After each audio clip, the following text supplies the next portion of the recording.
Thank you very much, comrades. My name is Sbusiso Xaba.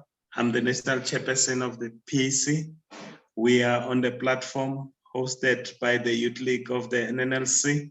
We are blessed today. The leadership of the party is also here in the political school that has been continuing. President, let's start with you. Let's give you an opportunity just to welcome us on this platform. Over to you, President Mazibu. Thank you so much, comrades, for this great assistance that you give us tirelessly every time. And we know that in order to build ourselves up, we need others who have gone this long road that we are traveling in. The hardest part of it, which is long, steep, and winding. We really appreciate that sometimes we may not be here, is that we have series and series of meetings. We have sleepless nights. We are trying to make ends meet. We really appreciate it. Thank you so much. God bless you. Thank you very much, President. Today we are looking at the topic of how do we build international solidarity.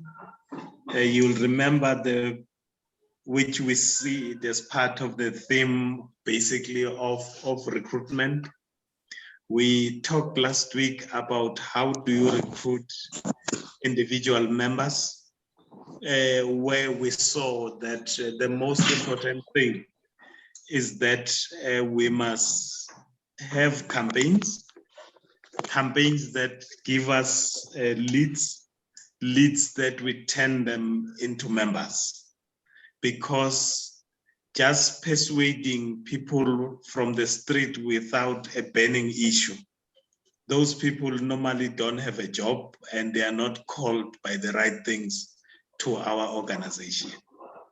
We further said that last week that in recruiting, let's remember that it's not about with you winning an argument.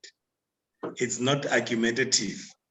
It's about you allowing the person to grow to your level by assisting the person through targeted questions that assist the person to mature and be able to discard his old belief. That's how we want to recruit. So recruitment then pours into the organization.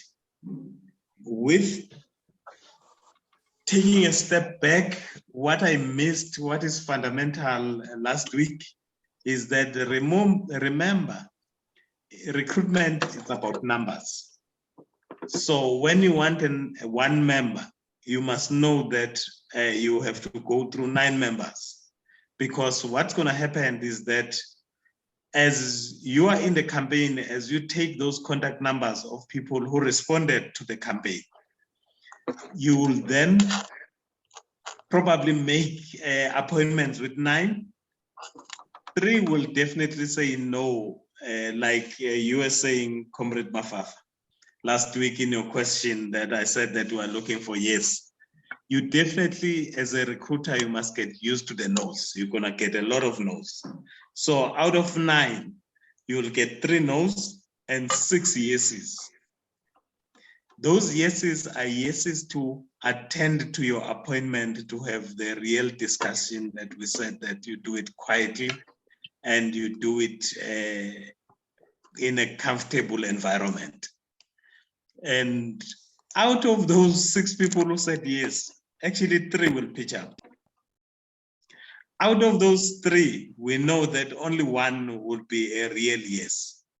The other ones might say yes, but meaning no, or say no to being recruited into the party.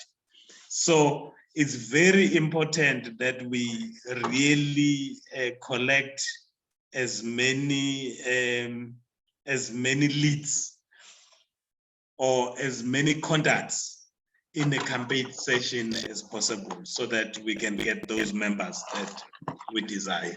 So basically, the national organizer is likely to monitor everyone. How many names do they have? If they have 90 names, he must expect only 10 members out of that big group. And those 10 members will be the fruitful members that we are looking for. But in this picture that you see in front of you of a cycle of party structure, campaign, recruitment, it's incomplete. Remember, in our discussion as we're transiting towards in building international solidarity, remember, recruiting a member is equally the same as recruiting organizations, because organizations are driven by critical people in the organization. So winning those critical people, you win them the same way that you would have recruited a member. However, when we're looking at organization, we have to start a little bit backwards. We have to start by what we started with. You must know yourself. And you must know, who do you represent?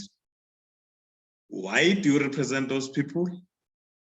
What do they want? So your own standpoint must be clear. Remember, in the previous sessions, we've said that that accumulates to a policy, because every campaign must be promoting a particular policy, and every policy must be a piece of defining your identity as a party or your identity as an activist. But we start with who you are, where do you stand, who do you represent, and what is your style of work, which will all be then come down to a policy. I think we remember when we did the dialectic materialism process, we could show the steps of how you then translate that to a policy by understanding your environment, understanding yourself, and translating that ultimately to something that people can touch, which is a campaign. A campaign will then bring you individuals that you want to recruit into a national front. They will bring you individuals that you want to recruit into membership. And they will bring you individuals that you want to recruit to a broader international solidarity. Like in recruitment, like in individuals, no organization will support you out of pity because it feels sorry for you. Organizations will only support you if they will benefit from you. Either benefit by using you, which you avoid, or by using what you produce, which is favorable. We want to work with people who enjoy our fruits, not people who will dig our roots. That's why we spent some time the previous time analyzing the landscape of Swaziland, trying to understand who's a potential friend, who's not a potential friend, who's a potential friend in all likelihood, but is too competitive in the constituency that we want. So in that analysis, you then know who do you want to work with. I must commend you with the work that you've done on PPA and the other national forums. Work that we've done in our youth with Tammy and the likes in Southern Africa and otherwise did not bear fruits as much as we wanted. That's why we have a solid ground to speak. We learn from our not so success. Successes are easy. You learn little from successes, but the struggle of desiring to build something that is not easy to build, where you have to fail and stand up and do it again. So it's on this basis that we are able to share. Let me just stop a little bit and pause here and give an opportunity to just anyone who want to say something just in response to the previous week on which we're talking about recruitment and the introduction that is still the same line, very close to each other. Diplomacy and personal relationships are very close to each other. Over to you, comrades.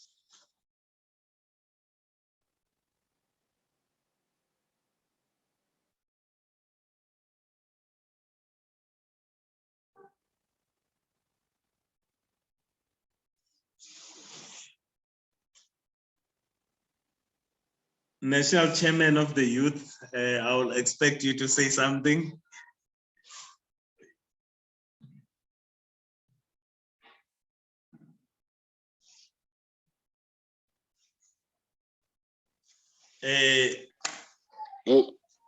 Yes, Africa. May I'm audible enough, Africa. You are clear? Yes, leadership. I have a issue of network here. My phone is a little challenge of a network here. No, that is fine. We will proceed. We have just laid a foundation that in the same manner, if you remember when we analyze the campaign of Maqetsheni that the party has worked on, which was a great success, we highlighted a number of steps, but we're looking at that campaign from how do you build and develop a campaign? And we're able to see exactly that we followed science. That's why we are still reaping fruits today. Similarly, NNLC and the PAC and any other Pan-Africanist party has to ask itself this question: what is the campaign that is appealing to other people that they will benefit in us being part of, or us starting and they become part of, rather than them assisting us? I do not know if the party has ever asked that question, but that's a question that unblocks the issue of building international solidarity. When you look at various campaigns that Pan-Africanist organizations are involved in, you will find that there are quite a few of them that I can think on top of my head. One of the primary one it's the right of return for African people, that African people want the right of return. Are there organizations that we know that have that kind of campaign? Do we subscribe to that kind of campaign, or we say only Swatis must be in that border that was created by the English, or by that border in Azania, only the so-called South Africans must only be there because they are the border? What about people who were taken out of these borders, either by conditioning, environment conditioning, squeezing the ability to have a livelihood in our own areas, being moved to the mine in other areas that are outside the confine of our burial sites of our forefathers, or those who were taken by slave ships generations ago to the other side? Do we see that as a viable campaign? If it's a viable campaign from a party policy point of view, Is it a viable campaign from a constituency that we are currently serving? You might find that it sounds very nice, but it does not appeal to the immediate needs of our people. So we then decide, or we look as we scan the environment, we find that there are few organizations that are dedicated to that struggle. So it might not give us the attraction we want in terms of what we are looking for. But it's a noble campaign. It needs to be attended to. Can the NNLC schedule to attend it now? Those are the questions that we are asking ourselves continuously. If you look at the anti-capitalist campaign, you will find that there are many organizations that are there, but you will find that there's been quite an exhaustion of building socialist states. There's kind of tiredness, and the propaganda of the capitalist countries, particularly the US and others, have been quite strong. And Europe as a whole, the whole liberal world, that socialism is unviable. Are the people who are passionate sufficient enough? Is the social infrastructure or organizations that already exist that will push socialism aggressively? Can we ride on those? Is our understanding of socialism the same as those major movements that we find?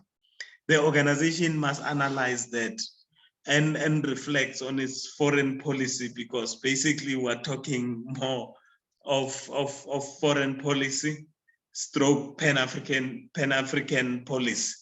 How do we relate with Africa as a whole from a Swati perspective?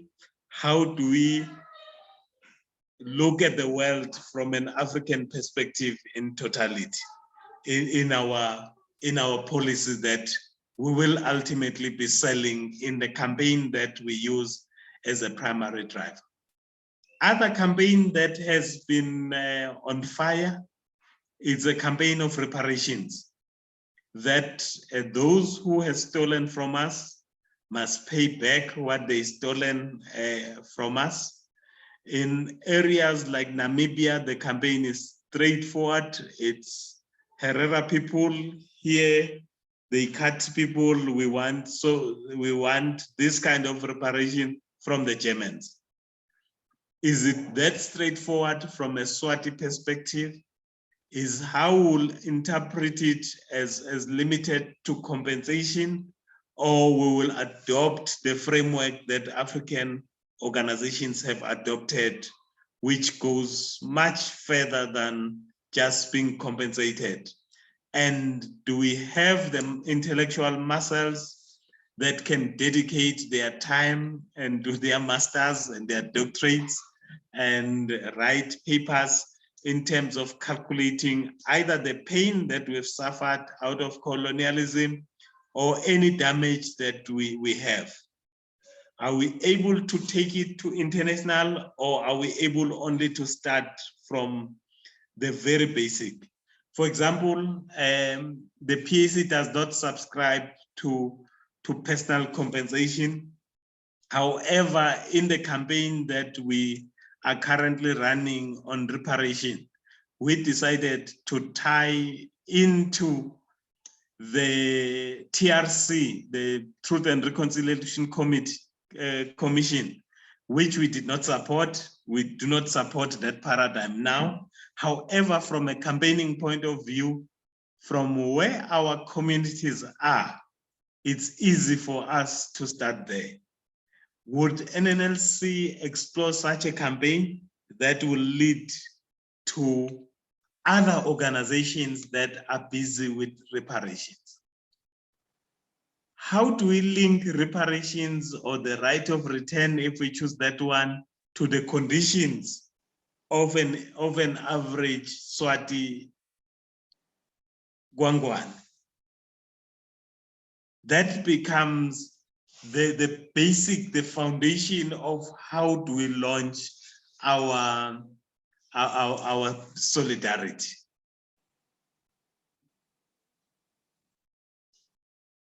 I will see with a hand if there is someone who want to comment. It's not a speech. We are in a conversation. So please shoot without fear. Just raise your hand. We'll give you an opportunity to say something. Come in, Comrade Mafaf.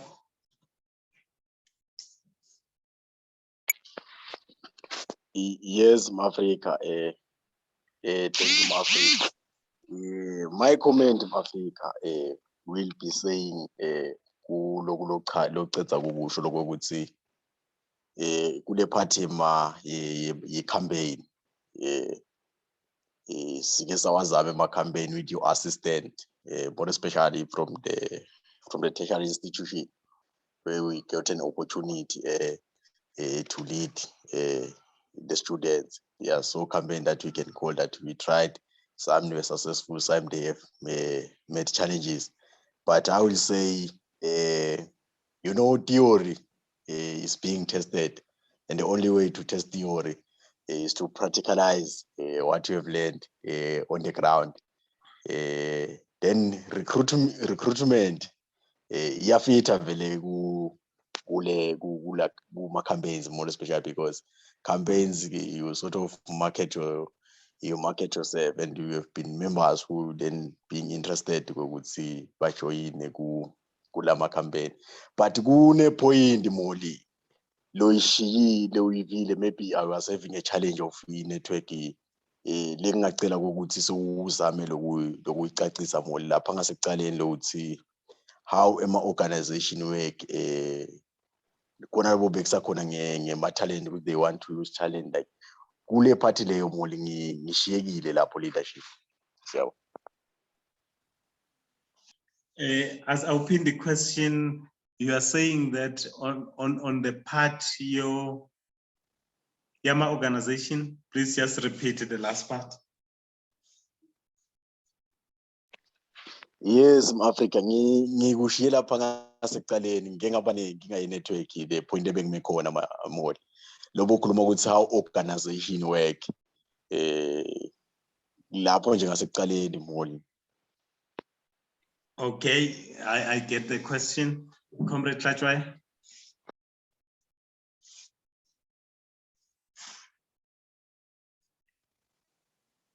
You are still muted. Thank you. You are unmuted now.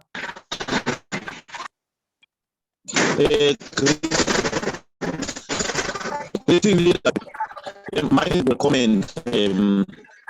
I was just trying to look at the question that you posed as to what is our campaign international. And what comes to one's mind is that I think NLC has been locked more on the issue of opening the political space, given our challenge of 1973. But one cannot run away from the issue that our campaign as Pan-Africanist and as Swazis is also the issue of colonization. For us, colonization meant that we gave our resources and our land to expatriates, who in the end gained that land and never gave us back our land. There are still people who live in England who own land here, and we can do nothing about that land because the owners of that land are in Britain, while we are here in Swaziland and have no access to that land. That is one challenge. And the land that is there, I think 40% of our land is owned by colored people who were given by their fathers. And the native Swazis have no ownership of that land. And yet that land was not even bought, it was taken and then turned into title deed land. That's a challenge that we have, particularly on the issue of land from the expatriates. But economically as well, we were forced to sell only to whites our maize, which created a network for Ngwane Mills, which was a company that was created by an expatriate, who at the end of the day was able to create his wealth and create a lot of companies just by sourcing our maize and selling it and reselling it to us through the mill. He was then able to open businesses and develop the economy. So I would say we do need to look at the issue of how we regain our economic status in a new dispensation from the former colonizers, because that was Britain. And there's little that Britain has given as returns to Swazis. If anything, they've benefited the most and given nothing. The little that we have as Swazis as benefits was from Japan and Germany, who were necessarily the direct beneficiaries of the colonization in Swaziland. But they also benefited from the IMO. That is why they were giving us what they gave as a return. So I would say those are the two issues that independence is faced, is on the issue of the land and on the issue of the economy, because we were abused in terms of the economy. I mean, this guy is a multimillionaire. He owns the highest building in England out of the money that he took from Swaziland. So these, I think, are challenges that wait for us, which we haven't been looking at, but I think going forward, we'll have to discuss that one. It's just a comment. Thank you very much. I think it links exactly to what we're saying. The campaign must be meaningful to the nation that we're campaigning in, and to the constituency that we desire to have or that we're having. Then secondly, when we start designing the campaign, how do we link it to other people? For example, linking the land issue to indigenous people struggles that are going on and are well organized in South America or in Australia. How do we do that so that it becomes not a selfish thing? It becomes not about us or about me standing in the campaign, but it becomes about us beyond the borders. Because when you have a campaign that is running as a land campaign, only Eswatini for Swatis, for people of Gwangwane only, then how do you get someone who lives in Mozambique to be part of that campaign? That's why we have to always, there are local campaign, branch campaigns, as we always said. There are national campaigns, but also there are international campaigns. And you can see the opportunity, for example, just using what you've said, looking for reparation, starting with just going with that guy, which everyone will be able to identify. Because our problem as Pan-Africanists, why we normally lose in the business of communication, is that we talk too much abstract. So when we talk about a name of a person that everyone will know, and we campaign, and we move it up from being a land issue to be a reparations issue, because now when we do that, it also includes the economy, it also includes labor, it includes suffering, physical, biological, and environmental degradation. And we then calculate and run it and link it to other organizations that are running similar campaigns and make it part of their campaign as much as we absorb it as part of their campaign. The major point that fits in well with both comments is that let's identify what are the major campaigns that are happening in the world, and how can we tie our campaign to theirs and have a language which, when we talk to the PAC, when we talk to AZAPO, when we talk to EFF or ANC in Azania, we must be able to talk the language that will entice them, because they can identify with the words that we are saying as their struggle, as their issue. While we know that when we're at home, we can still say the same issue and tie it to a specific locality and be practical about it, but we can be practical on the international front about it as well. So, as I was saying earlier, to go back to Mafafa's question or issue, is that we start by our own identity. Who are we? And what do we stand for? And who do we stand for? So that we can have a policy, the policy that will then drive the campaign that will drive our recruitment strategy, us recruiting individuals and recruiting organizations. Let me say, and recruiting organizations to work with. Organizations that we need for the National Front, United Front, and organizations that we need for international solidarity. So we are always conscious about that from an organizational point of view. What I said as well is that we must know that when you do business with an organization, or when you do politics with an organization, you do it with a person.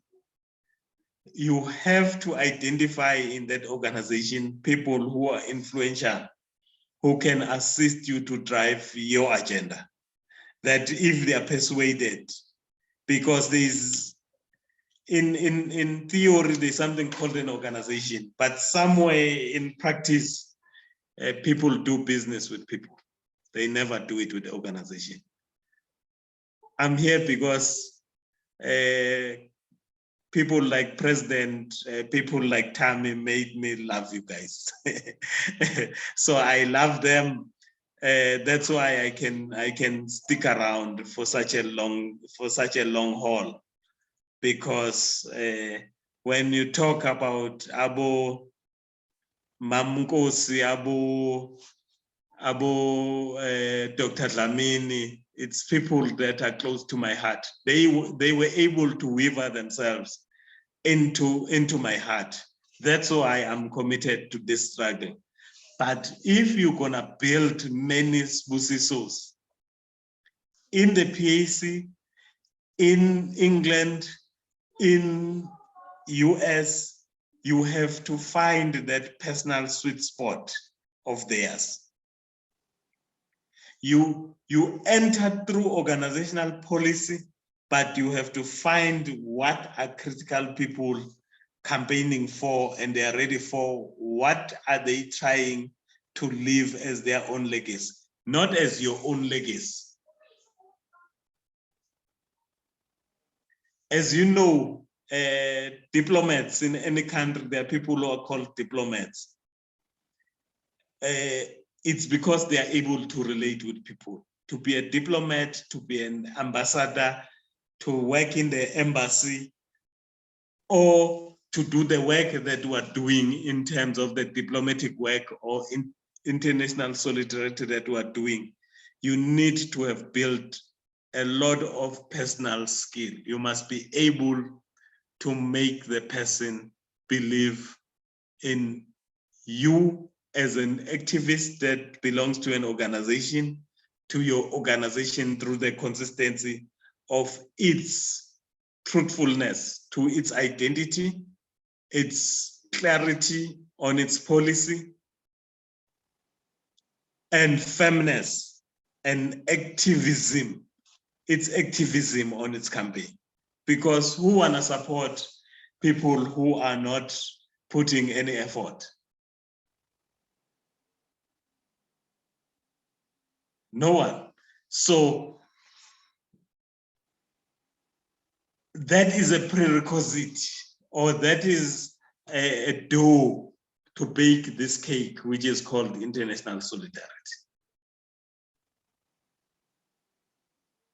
I think that the aim in terms of identifying possible campaigns, as I was listing them across the Pan-Africanist world, particularly, things like right of return, things like reparations, things like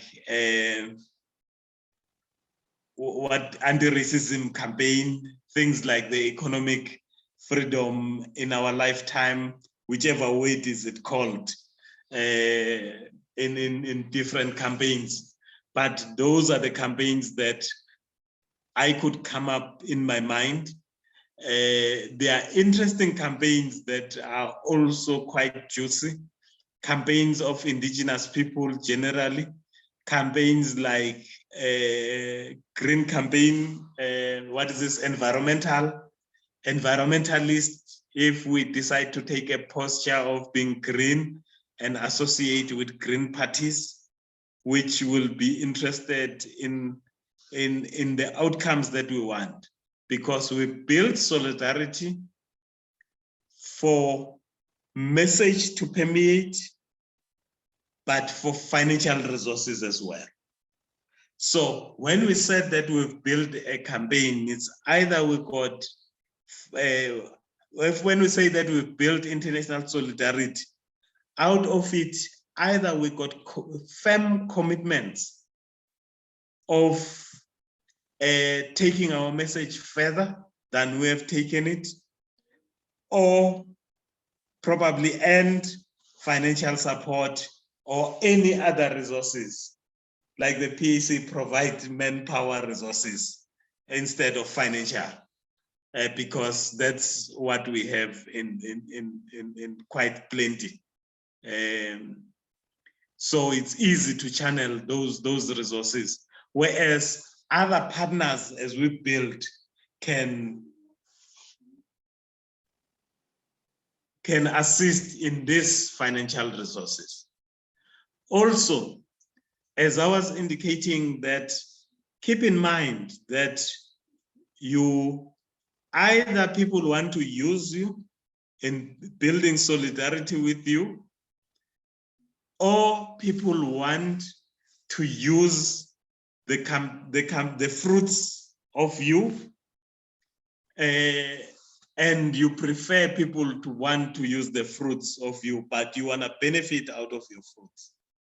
I can tell you that, President, when we push and we make you speak in the UK, it does not only give credibility to the NNLC.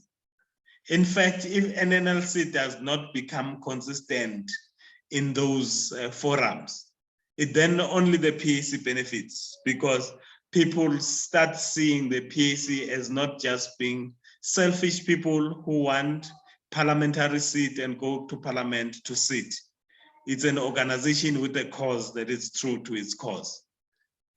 NLC becomes evident. So these relationships are never one way. There are two ways. It's just that, is what this person benefiting on? Is it not paining me? Is it not cutting on me? Is it advancing my own work? Because when we win more organizations to the struggle of reparations, and as a PAC we are running reparations, to the other three organizations that we work with, if we bring someone else, we become credible. So as much as us as activists, we must not be selfish in how we draft our policy, how we draft our personal policy, how we live our lives. We must not be selfish in what we do, only do to ourselves, but we must do for benefit of more than ourselves. So are organizations. The more you do things that benefit more than you, the more other organizations wants to associate with you. Organizations also have personal traits. And those personal traits must be balanced, as we highlighted on the African personality discussion. You must not agree with everything, but you must not disagree with everything. You must find balance somewhere. You must be a little bit emotional, but you must not be emotional wreck. Because when you have no emotions at all, we think that you are just manipulating us. There's nothing that we don't feel your emotions, because emotions move things more than logic. Logic allows us to look, but not to move. We are moved by emotions, and we move others by emotions. And we become careful not to be emotional wreck that is manipulated by others in using our emotions. So I hope that you remember the discussion about the Big Five. So as the organizational policy must be balanced in advancing humanity, especially as Pan-Africanists. Our aim in the world is not to be the next oppressor, is not to build the empire to oppress. Even if we build an empire, we want to build the empire for humanity to be free, including those who are oppressing us, because their work to oppress us make them not to be free, and make them to be oppressed. What kind of people do you send to do your spade work? What kind of people are what I will call your diplomats? Because as an organization, once people have absorbed your ideology, understood your policy, are experienced in your campaign, they stand for something, then those people, among the many work, as we were highlighting in the campaign alone, we identify 4 different kind of people that have to take different responsibilities. If you remember those roles. So you need people who have a role to be able to be a magnet, to be able to then attract other organizations. Very important, as already said, you do not want people who want to win arguments. We are not in the business of winning arguments. We are in the business of raising consciousness of people, to raise to our level, assuming that we are on the other higher level, or assist those people to raise us to the next level. So you need someone who's able to be assertive, but not aggressive, because that's different. Aggressive, it's more about show off, about me. Assertive is be clear what I stand for. I do not have to necessarily talk a lot. We're all not talented. Other people can speak without being aggressive quite a lot. You need people who are assertive, but have an ability to listen. Because in that environment, one, being courteous is very important, because you might be misunderstanding the person because of their environment. For example, if you go to Sudan and you talk about ideology, if you don't listen to people from Sudan and you talk the word ideology, already they've written you off. They will rather talk culture, because they are confident that the African culture versus the Arabic culture, and the people who are always fighting African people are just culturally disoriented Africans. They are not even Arabs, because Arabs will reject them. They don't take them as Arabs because they look like me and you. So that is Sudan. But in Eswatini, it's easier to talk ideology than to talk culture, because culture here is being abused to advance undemocratic, anti-society elements. So, but if you are moving from Sudan and you then have to talk to Eswatini, and you are not a listener, and you are not sensitive to the cultural orientation and the background of other people, then you lose potential partners in international forums. So as looking at backwards, you want people who are not oversensitive in their environment. For example, in my organization, the PAC, if you can come and say Amandla, which is normal, there's nothing so upsetting about it in an NLC context. But in the PAC context, that's a big issue. So you will find that other immature PAC members will find we will be abused for saying Amandla, which there's nothing wrong with it. But in our definition, in our establishment of our own culture, we made ourselves different to all the organizations that says Amandla, because we wanted to have a specific identity, which has stuck very well. But to an overly sensitive person, he then does not realize that this is just a PAC culture. It does not make people who said Amandla a real enemy, but it wants us to have a clear identity that is practical and identifiable. So as in an NLC culture, you might find that there are things that someone might say.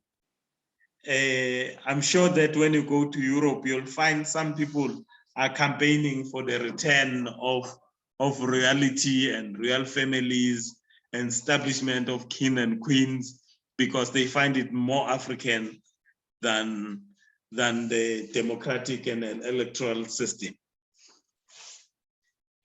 So when you meet those people, then because Eswatini were in this struggle against oppression from the so-called reality, you become overly sensitive. Then you lose someone that you would have not discussed this issue that you are disagreeing on, which is one, but you got other 9 issues where you agree, and they will be willing to engage in campaigns that advances the struggle in Swaziland. If I may pause there and give an opportunity for just a response before we go towards closure on this discussion.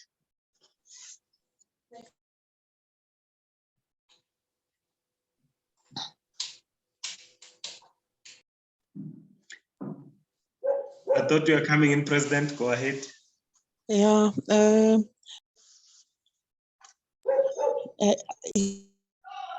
The issue of... You have muted, President.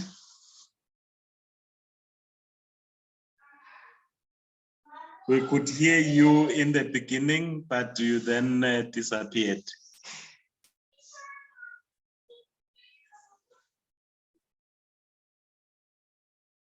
President has just... Oh, okay. I can hear you now. Okay. Actually, what is happening, like, is when it comes to land,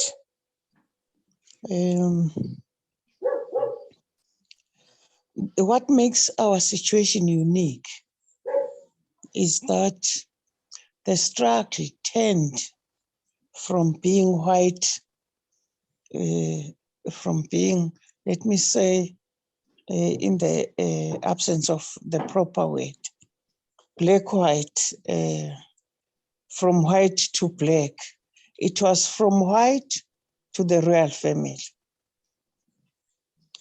who we trusted. Ngoba le live, this 60% of our land is held by the royal family or the monarch in trust for the Swazi nation. The situation nje leyenteka lapha in Zululand, which people, South Africans feel they want it. To us, it has not helped us. So le land ke, it is not about white people really. It is about our own, that NNLC herself put the king into power, and some other political parties which disappeared and joined the Imboto national movement, which belonged to the king. Now, lama assets alelive, they were shifted from the white person to the king. So now the white person is the king.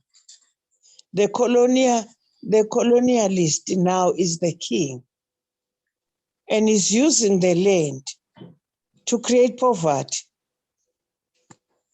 to make us poor so that we are manageable. So the situation, the campaign, how do you do it against the same African? It's African standing on African. This is the situation lekona lakai, and then manipulating culture to abuse us. So lenza banjele kulabanye bona like in South Africa kukhalwa ngeland lekubelumbi. So lo sekwenteka nyalo le land ikulo Mswati nebantfu bakhe. Lama farms that were owned by the white people sekuya expandwa nyalo, ku expandwa asisi nje lo mlumbi bekaneliplaza sebayawathenga, bathenga nalawa ahulumende maplaza. Bese athengwa libhunu, ngemabhunu lalawathenga konyaka. Bese ke sekuyasaveya kuya expandwa sekuchithwa labantu. Lalabe bakuSwazi Nation land, which is owned by the king in trust for the Swazi Nation, which was 60%. It is now being taken away. Kuthiwe ho sekuthengwe kunalibhunu nali bese kuyiwa lekasavese kunwetshwa lendzawo sekuchithwa labantu kuthiwa babone sibawuhlala. This is what is happening here. It's not white against black. It's not the West against us Africans, against eMaswati. It is the monarchy that is benefiting from the whole deal. Nalapha kunalama lenye indlela lathatha ngayo le land Mswati, because his father allocated 4 acres per family. 2 acres for plowing, 2 acres for building a home. And this is monitored by chiefs. So nakufika lama development, kutawulinywa umoba, ngoba umoba wala Swatini is the best. Kuthathwa le land that was meant for plowing. Ithathwa kuthiwe you are going to have a project that will bring you lots and lots of money. Bese ke Mswati ke, so faka inkampani yakhe ukuthi ibaboleke for the piping. Iphinze le nkampani yakhe ithuthe lo moba, so xoshe all other independent eMaswati tractors ukuthi amixele kule mill. Nale mill bese iba yakhe. Bese ke so ba oligopolist, lokusho ukuthi yena uthenga ngeprice lefunwa nguye lo moba. Finally, bese baba nema losses. Most of these projects, emalunga ethu, they are all over the country. They've made losses or something that they can survive for a few months, then they will stay hungry for the rest of the year. Now, if they've experienced losses, kuthiwa nini nikweleta inkosi nini, manje akafanele nikhulume lutho because we are owing the king.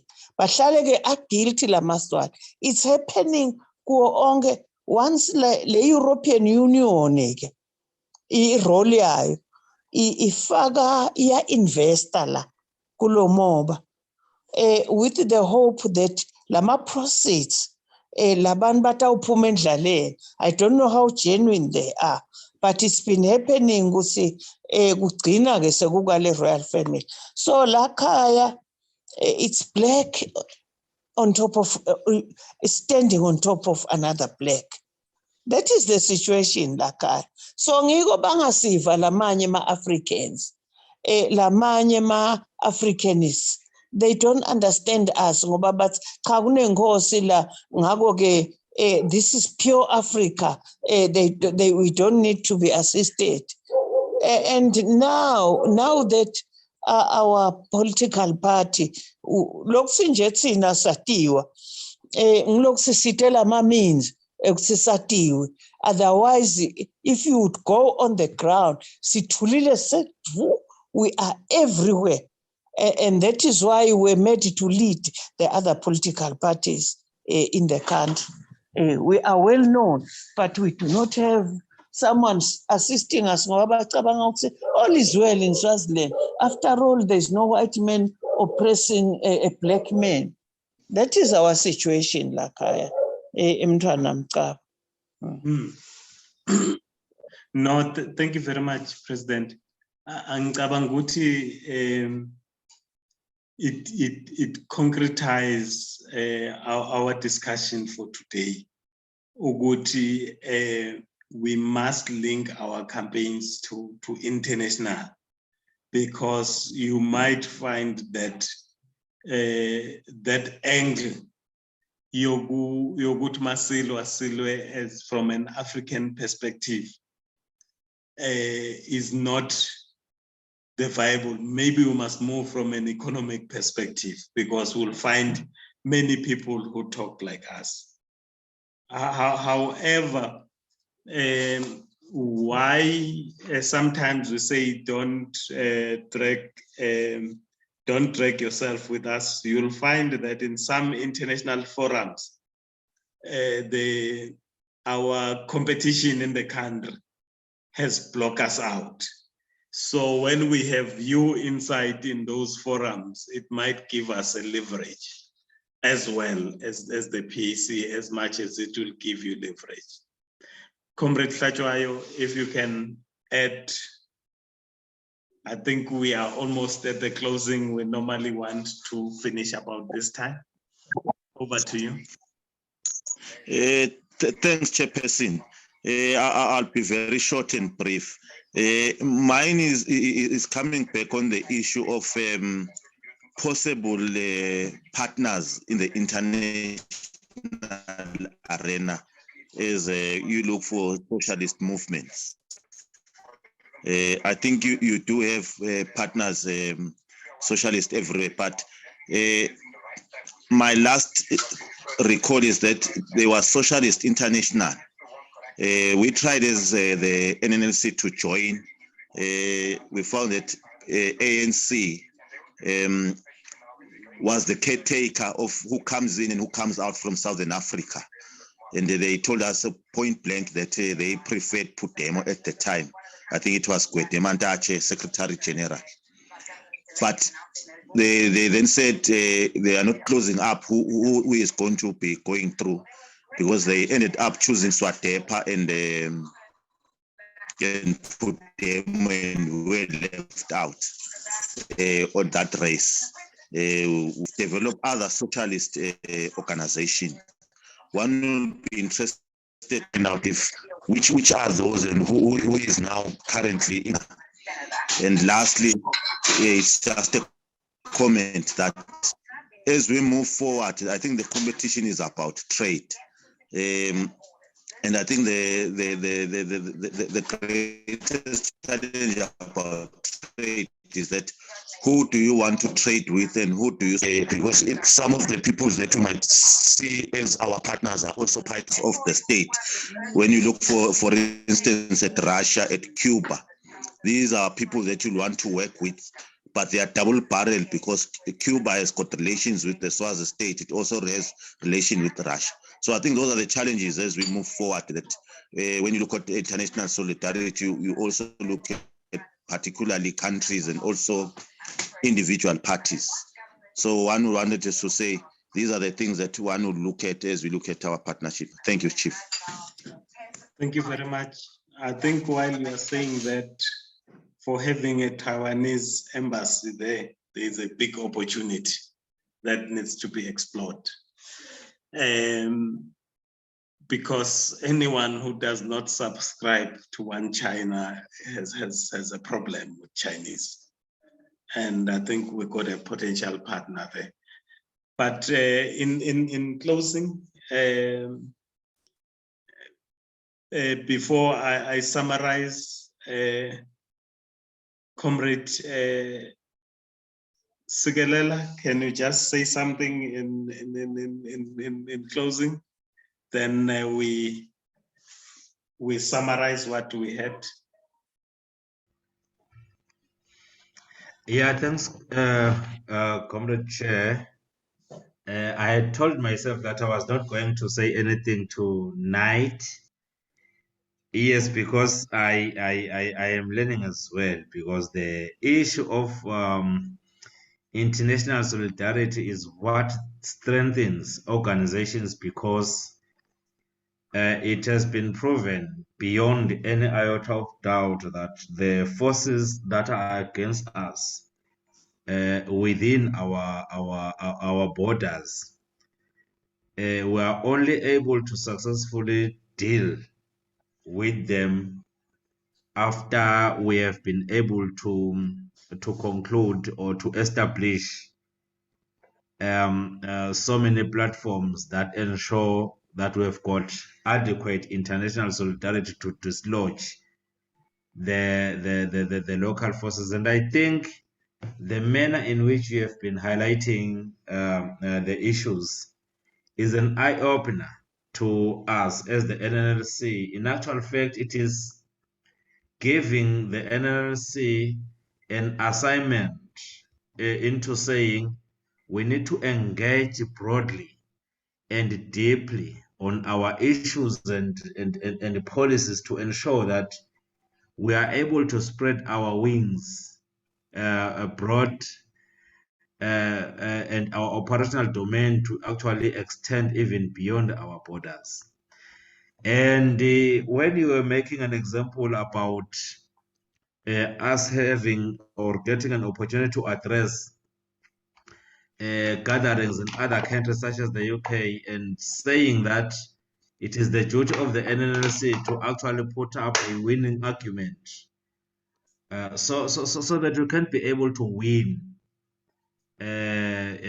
You see the trust of those people, so that we can stay relevant and ensure that we are not setting ourselves out of step with the rest of the progressive and civilized world. I think that is the duty of us. But I was also thinking into saying the kind of international cooperation that we have engaged in with the PAC is actually dictating to us as the NNLC into saying we need to deepen our strategies to strengthen our internal programs that seek to ensure that we deepen our roots in as far as education, political education is concerned.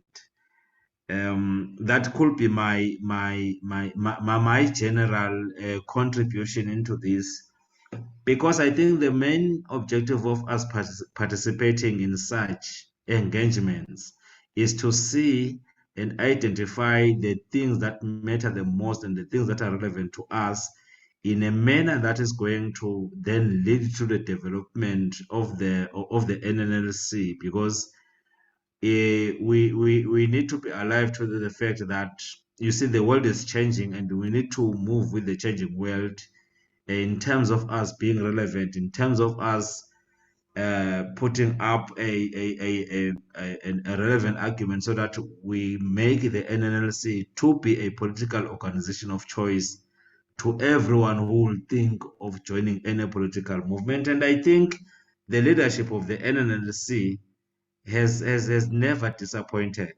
They've shown unmatched, you see, leadership, which is practiced on the very, very high plane of dignity and professionalism and humility and respect of all people. And I think everybody needs to toe that particular line.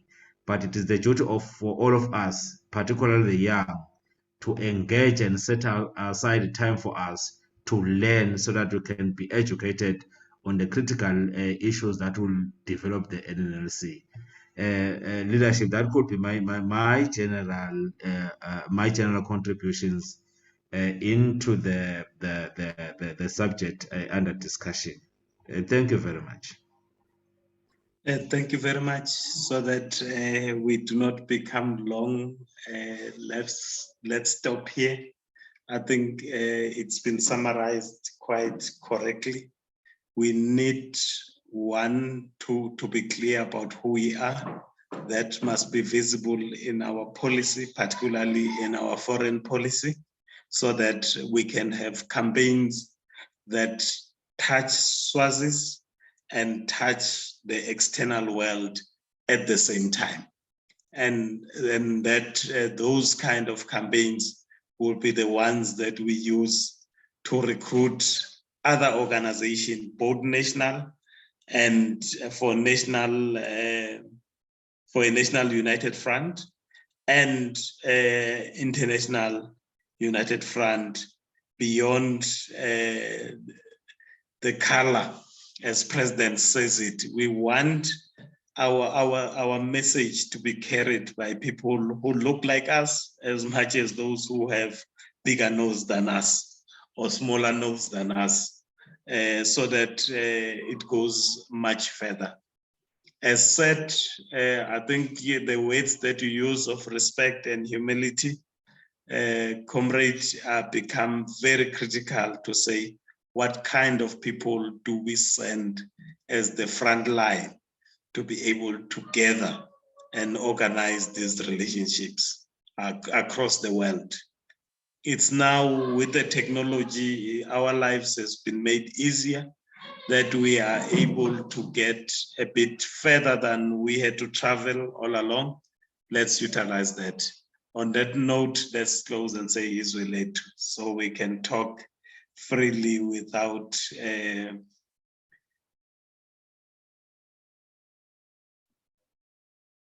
the constraints of